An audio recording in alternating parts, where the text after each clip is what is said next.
O caso do mal que não deixa rastros. Ellie Lawlett já havia enfrentado o impossível, assassinatos cometidos por nomes escritos em caderno, criminosos que matavam à distância, sem contato físico, sem presença, padrão tão sutis que apenas sua mente conseguia enxergar onde outros viam apenas caos. Mas quando os arquivos sobre Johann Liebert chegaram à sua mesa, não por meio oficial, mas através de canais obscuros da Interpol, marcados como inconclusivos, ele soube imediatamente que este não seria um caso comum. Não havia corpo do delito recorrente, não havia método identificável, não havia sequer a certeza de que um crime havia sido cometido. O que havia eram lugares, Kinderheim 511, um orfanato da Alemanha Oriental, onde 50 crianças se mataram ou desapareceram em um único ano. Munique, uma biblioteca universitária, onde o estudante de filosofia matou 4 colegas e depois a si mesmo, deixando apenas uma frase: "Ele me mostrou que eu não precisava existir."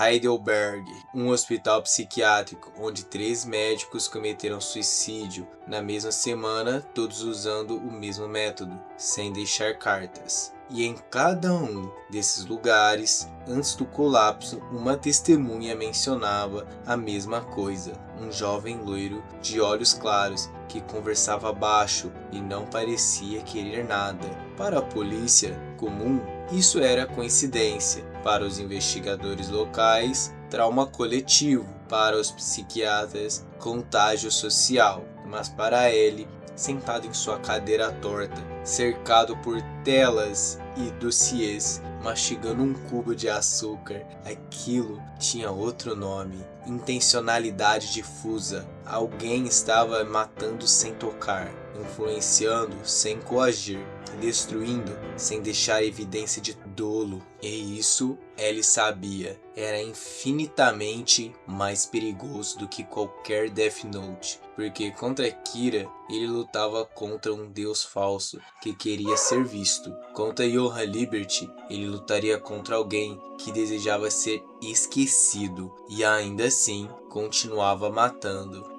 Fase 1. A anomalia estatística. Quando os números mentem por omissão. Ele nunca confiou em picos. Explosões de violência chamam atenção. Serial killers tradicionais deixam assinaturas. Terroristas querem mensagem. Todos eles, de alguma forma, querem ser lembrados. Mas Johann Liebert não deixava picos. Ele deixava vales. Ele começou como sempre, cruzando dados. Mortes registradas como suicídio nos últimos 15 anos, concentradas em regiões específicas da Alemanha, República Tcheca e Áustria. Não todas as mortes, apenas aquelas onde a vítima não tinha histórico psiquiátrico prévio, não havia dívidas, traumas recentes ou crises evidentes. A decisão parecia súbita, mas tecnicamente racional. E detalhe crucial: a vítima havia mudado de comportamento após um encontro aparentemente trivial. O sistema policial comum jamais conectaria esses pontos, porque não há algoritmo para detectar a ausência de causalidade. Mas ele não busca o óbvio, ele busca o silêncio estrutural. Aqueles casos onde algo deveria estar presente, mas não estava. E então o padrão emergiu, não na forma de uma linha reta, mas de uma constelação de vazios. 53 casos ao longo de 12 anos espalhados por 7 países sem conexão geográfica fixa, mas com um denominador comum invisível. Todos os suicidas haviam relatado dias antes uma conversa transformadora com alguém que os fez repensar tudo. Não uma seita, não uma droga, não hipnose, apenas conversa. Ele anotou em seu caderno com aquela caligrafia torta: se influência verbal causa a morte sem coerção física, o crime existe no plano da linguagem. Mas a lei não pune palavras que apenas revelam, pune apenas aquelas que comandam. Johann não comanda, ele revela, e isso o torna legalmente intocável. Ele mastigou outro cubo de açúcar, olhos fixos na tela. O problema não era provar que Johan matava, o problema era provar que matar no caso dele era crime. Fase 2. O crime sem intenção, desconstruindo a causalidade. Ele já havia enfrentado assassinos inteligentes, gênios do crime, manipuladores, psicopatas meticulosos, mas Johan Liebert não se encaixava em nenhuma dessas categorias, porque psicopatas agem por prazer, controle ou ganho. Johan não ganhava nada. Assassinos estratégicos planejam rotas de fuga. Johan se movia abertamente, sem disfarce, consistente. Já os manipuladores querem poder sobre suas vítimas. Johan não voltava, não cobrava, não observava. Ele plantava e ia embora. Ele percebeu que estava lidando com algo que os manuais de psicologia forense não cobriam. Um agente catalítico humano. Não alguém que mata, mas alguém cuja presença altera o equilíbrio moral de um ambiente. Como um vírus ideológico, como uma frase que, uma vez ouvida, não pode ser desouvida. Ele começou a estudar os sobreviventes, pessoas que haviam cruzado com Johan e não morreram. Ele encontrou 17 delas, espalhadas por clínicas psiquiátricas, mosteiros e vivendo em completo isolamento. As entrevistas foram conduzidas remotamente via o Atari, com perguntas cuidadosamente elaboradas para não reativar traumas. E todos disseram variações da mesma coisa. Ele não me disse o que fazer, só me fez perceber que eu não precisava fazer nada, que eu não precisava ser nada. E isso foi libertador e aterrorizante ao mesmo tempo. Um ex-médico disse: passei a vida inteira salvando pessoas. Então ele me perguntou: por quê? E eu não soube responder. Passei 3 meses sem conseguir entrar no hospital. Até hoje, não sei se salvei alguém porque queria ou porque tinha medo do vazio. Uma professora relatou. Ele me perguntou se eu realmente acreditava que ensinar fazia diferença. Não como crítica, como curiosidade genuína, sabe? E desde então, toda vez que eu entro numa sala de aula, sinto que estou fingindo. Ele anotou: Johan não destrói certezas. Ele expõe a fragilidade delas. E pessoas que vivem de certezas frágeis colapsam quando essas certezas são questionadas sem agressividade. Ele não cria o mal, ele o autoriza. E legalmente autorizar não é crime. Fase 3. O rastro psicológico, mapeando o vazio. Se Johan não deixava provas físicas, talvez deixasse um rastro cognitivo, certo? Ele decidiu mapear não os crimes, mas a estrutura mental que Johan deixava para trás. Ele criou um perfil psicológico reverso, não do criminoso, mas das vítimas pós-contato. Com a ajuda do Atari, ele conseguiu acesso a diários, cartas e gravações de terapia de 12 pessoas que haviam interagido com Johan nos meses anteriores às suas mortes. O padrão era devastador. Semana 1 após o contato, euforia intelectual, sensação de clareza. Finalmente entendi. Semana 2, questionamento profundo de valores centrais, insônia,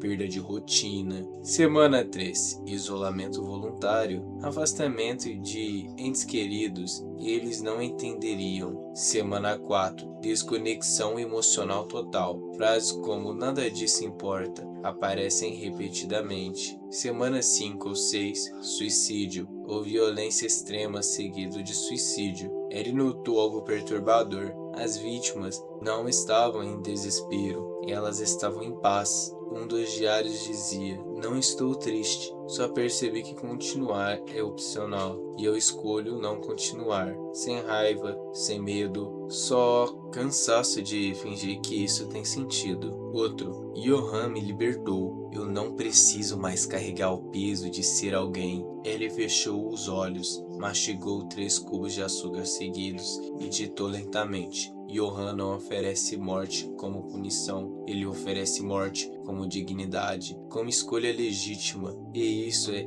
irrefutável, porque ele está certo, continuar é opcional. E se alguém escolhe parar, como provar que foi induzido e não libertado? Pela primeira vez em anos, Ellie sentiu algo que raramente sentia: dúvida. Não sobre o caso, sobre a própria base moral da investigação. Fase 4. O mal puro, quando a lógica encontra o vazio. Ele havia enfrentado Kira. Light Yagami era um assassino movido por justiça distorcida, mas ainda sem justiça, ele queria um mundo melhor. Acreditava que suas ações tinham sentido. Era arrogante, megalomaníaco, mas acreditava em algo. Johann Liebert não acreditava em nada, e essa era a diferença que fazia dele imbatível. Ele passou dias revisando tudo o que sabia sobre Johann, órfão de guerra gêmeo, criado em experimentos psicológicos, identidade fragmentada, mas nada disso explicava o que ele se tornou, porque trauma gera vingança, ódio, desejo de controle.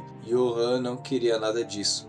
Ele não odiava a humanidade, ele não queria destruí-la, ele apenas não via motivo para que ela existisse. E pior, ele conseguia transmitir essa visão sem fanatismo, sem seita, sem manifesto, sem discurso inflamado, apenas perguntas. Por que você acorda todos os dias? O que você faria se ninguém se importasse? Você realmente escolheu sua vida ou só aceitou? Perguntas que qualquer terapeuta faria, mas vindas de Johann, elas não buscavam cura, buscavam colapso estrutural. Ele percebeu que estava lidando com o que os filósofos chamavam de niilismo ativo, não a simples ausência de sentido, mas a afirmação de ausência de sentido como verdade final. E Johann era o porta-voz perfeito dessa verdade, porque ele não tinha medo, não tinha desejo, não tinha ego. Ele era o vazio encarnado, e contra o vazio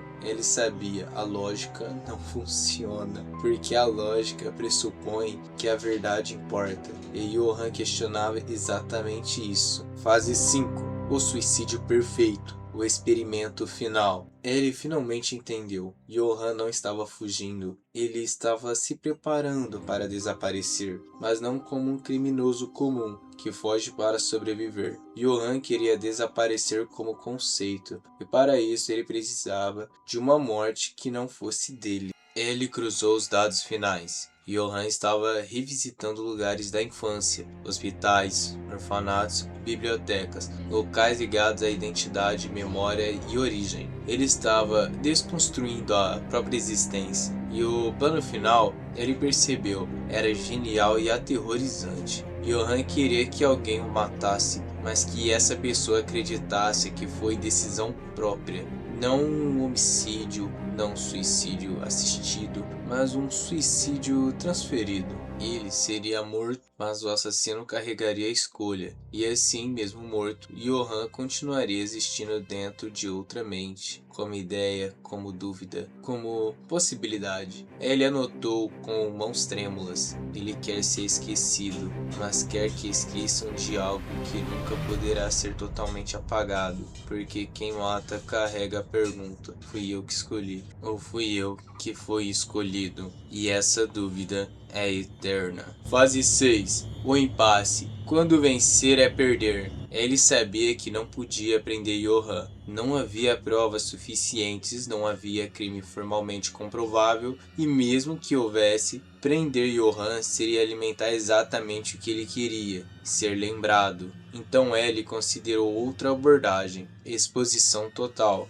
tornar Johann visível, publicizar seu rosto, seu nome, seus métodos, destruir o anonimato que ele usava como arma. Mas havia um risco mortal. Quanto mais pessoas conhecessem Johann, mais mentes ele tocaria. Cada entrevista seria uma oportunidade de plantar sementes. Cada reportagem, um megafone para o vazio. Ele percebeu que estava diante de um paradoxo operacional. Ignorar Johann igual a deixar o mal continuar invisível. Expor Johann, amplificar o alcance do mal. Não havia vitória, apenas contenção, e mesmo essa temporária. Ele ligou para o Atari, disse apenas: arquive o caso, mas não feche. E nunca torne esse nome público. O Atari, que o conhecia havia décadas, perguntou: "Você desistiu?" Ele respondeu com a voz mais cansada que o Atari já ouvira: "Não,